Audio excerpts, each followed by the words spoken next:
Welcome to your daily writing habit. I'm your host, Christine Whitmarsh, also known as Christine Inc., INK, like the stuff you write with.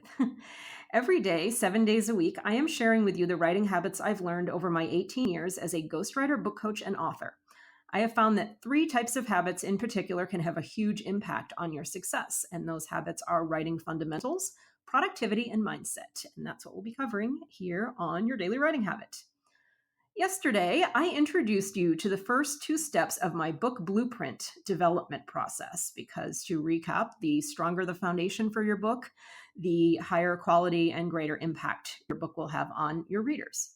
So, in case you missed it, here's a quick little backstory. Years ago, on only my second client ghostwriting project ever, so like way back in 2005, I ended up inventing a book development process to just make sure my client's book got done and got done on time and off to the publisher. It was one of the top publishers. And over the years, that process that I kind of created on the fly back then, it evolved into what is today my book blueprint process. So instead of trying to walk you through the entire thing, that would take a very long time, I'm going to share the broad strokes with you to help give your book a solid foundation. In my experience, it is much stronger than a basic table of contents, which is sometimes what authors work from in terms of book development. So I highly recommend going a little bit deeper than table of contents and giving my book blueprint process a try. So yesterday I shared the first two keys to my blueprint, vision and architecture. And today I'm going to share the other two keys. So the next step after your vision, which a quick recap, that answers like the who, what, when, where, why, why you're writing your book, who you're writing it for, and what they're going to get out of it, what's in it for them. And the architecture is how you're going to get them from the beginning to the end of the book. So after you've done those two pieces, you move into the chapter writing plan.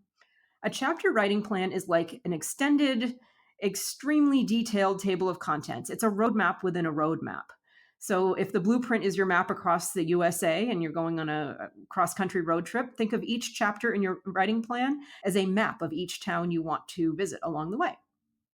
For each chapter in your table of contents, so this is how you start, for each chapter in your table of contents, identify in a sentence or two the reader goal.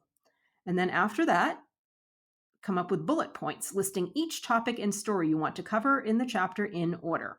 And also, here's a little bonus. When the opportunity arises, see if you can come up with ideas for transitions in and out of each chapter. The purpose of the chapter writing plan is to make writing your book easier and to make it more consistent and to give it that clarity and focus.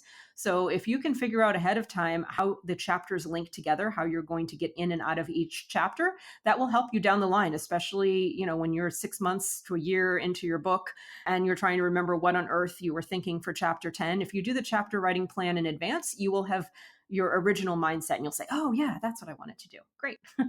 So lots of bonuses, lots of benefits of the chapter writing plan. And the final step of your blueprint is the project timetable. And this is where the rubber meets the road.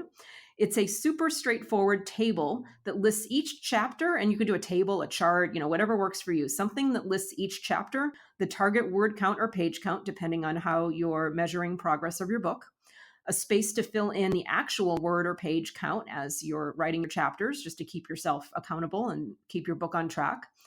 And finally, due dates for your rough drafts and revisions, also to keep you on track. And, these dates are not set in stone. So these are guidelines. Nobody's going to come to your door if you miss your dates, but it's the idea of when do you want your book done by, and then break it down in your project timetable to the deadlines that will get you to that date.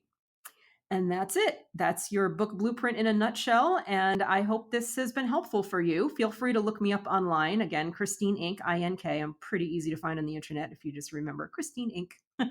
if you'd like to learn more.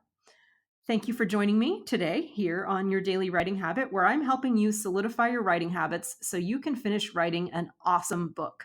And if you know someone else who is wanting to write an awesome book, please share this with them so they can listen in as well. Until tomorrow, happy writing.